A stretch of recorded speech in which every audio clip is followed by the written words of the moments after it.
വിഷുക്കണി ഒരുക്കുവാനും അത് കാണിക്കുവാനുമുള്ള ചുമതല കുടുംബത്തിലെ മുതിർന്ന സ്ത്രീകളാണ് നിർവഹിക്കേണ്ടത്. തേച്ചൊരുക്കിയ ഓട്ടുരുളിയിൽ അരിയും നെല്ലും ഉപയോഗിച്ച് പാതി നിറച്ച് കൂടെ അലക്കിയ മുണ്ടും പൊന്നും വാൽക്കണ്ണാടിയും കണിവെള്ളരിയും കണിക്കൊന്നയും പഴുത്ത അടയ്ക്കയും വെറ്റിലയും കൺമഷി ചാന്ത് സിന്ദൂരം നാരങ്ങ എന്നിവയും കിഴക്കോട്ട് തിരിയിട്ട് കത്തിച്ച നിലവിളക്കും നാളികേര പാതിയും ശ്രീകൃഷ്ണന്റെ വിഗ്രഹവും വച്ചാണ് വിഷുക്കണി ഒരുക്കുക. കണിക്കൊന്നപ്പൂക്കൾ വിഷുക്കണിയിൽ നിർബന്ധമാണ്. ഐശ്വര്യസമ്പൂർണമായ, അതായത് പ്രകാശവും ധനവും ഫലങ്ങളും ധാന്യങ്ങളും എല്ലാം ചേർന്ന വിഷുക്കണി കണ്ടുണരുമ്പോൾ പുതിയൊരു ജീവിത ചംക്രമണത്തിലേക്കുള്ള വികാസമാണത്രേ സംഭവിക്കുക.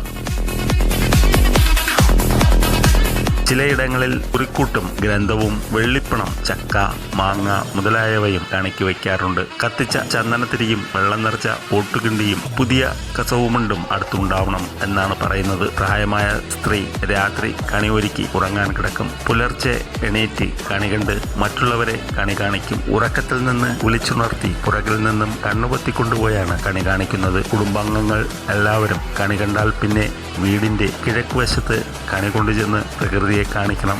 അതിനുശേഷം ഫലവൃക്ഷങ്ങളെയും വീട്ടുമൃഗങ്ങളെയും കണി കാണിക്കുന്നു.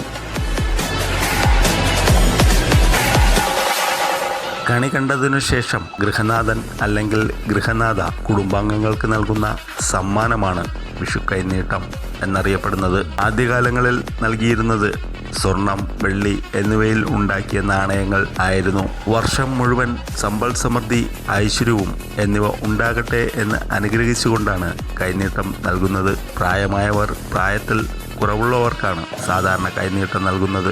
എങ്കിലും ചില സ്ഥലങ്ങളിൽ പ്രായം കുറഞ്ഞവർ മുതിർന്നവർക്കും കൈനീട്ടം നൽകാറുണ്ട്. പ്രത്യേകിച്ച് വരുമാനവും തൊഴിലും ഉള്ള ആളുകളാണ് ഇത്തരത്തിൽ കൈനീട്ടം നൽകിയിരുന്നത്.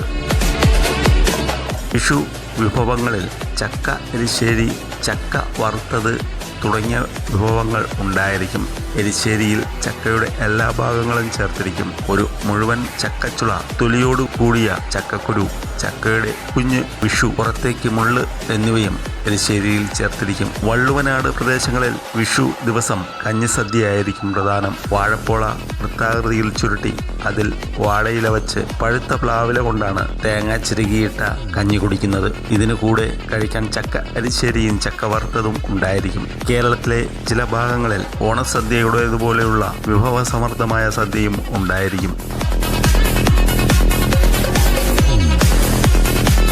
കണിക്കൊന്നപ്പൂക്കൾ വിഷുവുമായി ബന്ധപ്പെട്ട ഒന്നാണ്.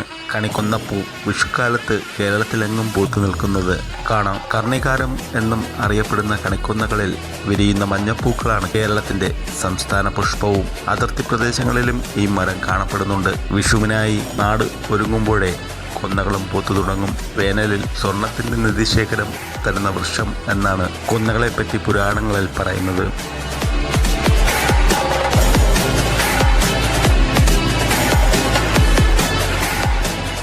വിഷുവം എന്നാൽ തുല്യമായതെന്നാണ് അർത്ഥം.